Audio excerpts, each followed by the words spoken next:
Hello, welcome to How to Draw Celtic Knots. In this segment, we are going to fill in the negative space around this Triskele design from St. Vigeans Celtic cross out of Angus in Scotland.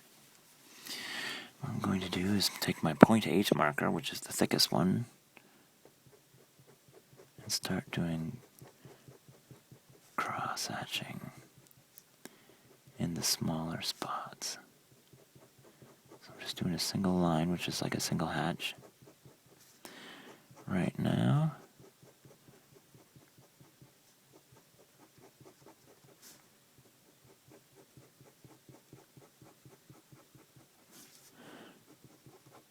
and then filling up the space here. Celtic knots are really nice to look at because they're almost like an early mandala. The number 4 would also, in many cultures, represents the 4 directions, the 4 seasons,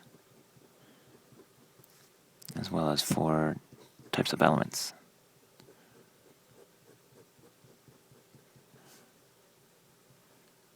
One thing that always made me think was 4 elements. There's a lot more elements than that. Well, guess what?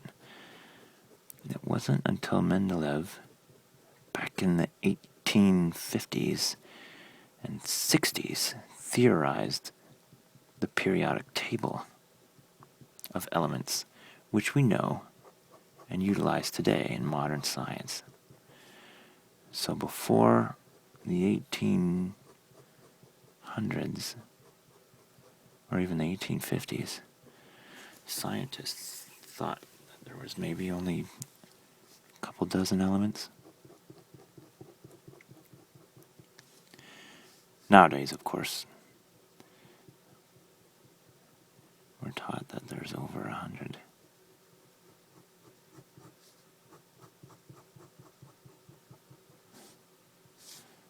Of course, that's just going by weight. Alright, fill in some of this outer space with just single fast hatches.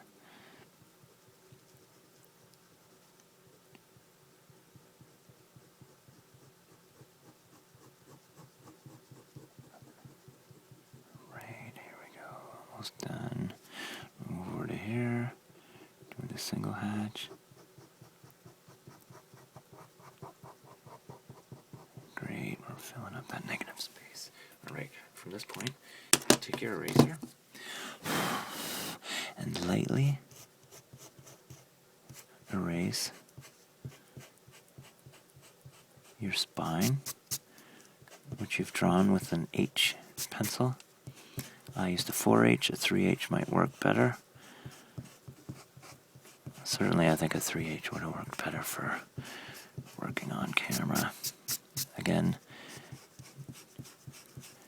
make sure your marker is dry, because you'll bleed or wipe the ink into your white space, which is quite disappointing because you've already done so much work at this point.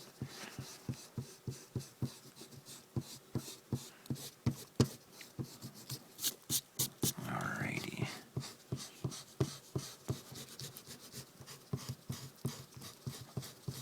That should be good enough for now. Alright, now lastly we get our calligraphy marker, which has 2 ends. One's 2 millimeters and one's 3.2. And I'm going to start filling in the space. I think I'm going to use the 2 millimeter. I'm going to start in the center and move out. I use this marker like a paintbrush.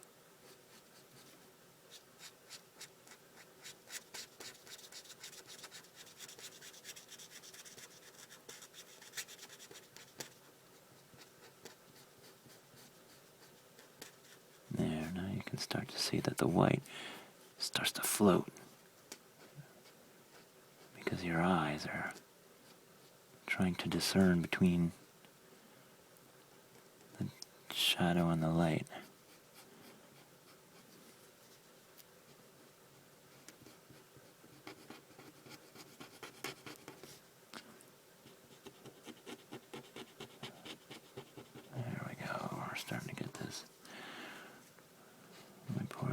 ink marker here is starting to run out. I've been using it for so much.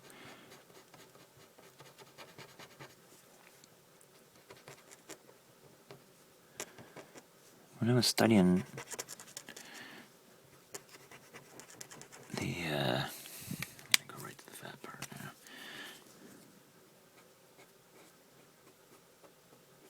My theory on the crescent V and how the Picts used a certain crescent V shape, which is their second most common symbol, as a farmer's almanac to know the seasons. One of the things I found was that at dusk and dawn, when the sun is just touching the horizon or just coming above the horizon, and this is at evening and dawn, is that for about 2.3 degrees of movement over the sky, right at that point, when the sun just looks like it's resting on the horizon, and as it moves up 2 degrees, your shadows are really long. And in fact, the sun is actually slightly below you. And your shadow won't hit the earth.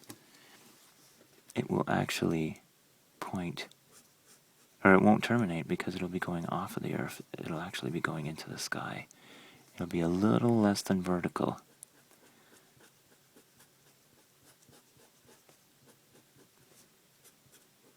And that's because the sun is just less than 2.5 degrees below you. So your shadow will be considered infinite. So next time you are looking at the morning sun right when it comes up, or the evening sun right when it sets, turn around and look at your shadow right when it hits the horizon. And see how far your shadow goes. Because your shadow will actually go into space.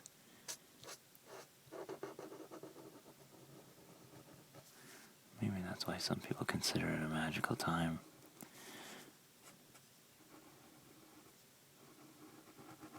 Oh, it's looking pretty good.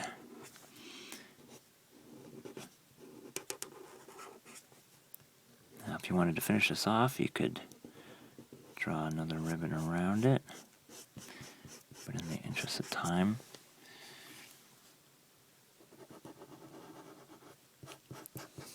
I'm just going to draw the negative space around this.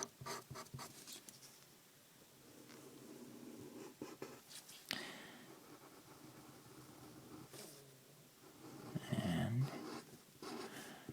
whew, this is done right as my marker's starting to die on this side too.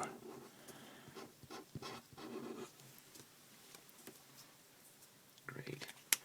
Now I'm just going to take my 0.8 marker and make these edges uniform, just to clean up the shape of the ribbon and its thickness to make it uniform too. Anywhere I see it just a little bit thicker than it should be.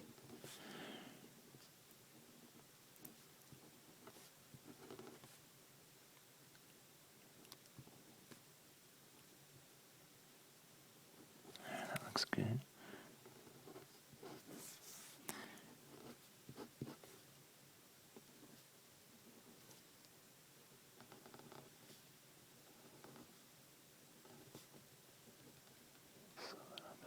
There we go, good. And anywhere where you see little white spots in your negative space.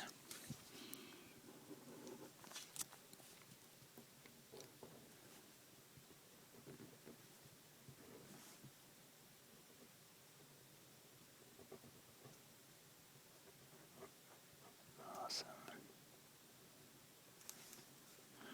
Also, if you're using markers that tend to bleed, make sure you don't rub with your pinky or the part of your hand that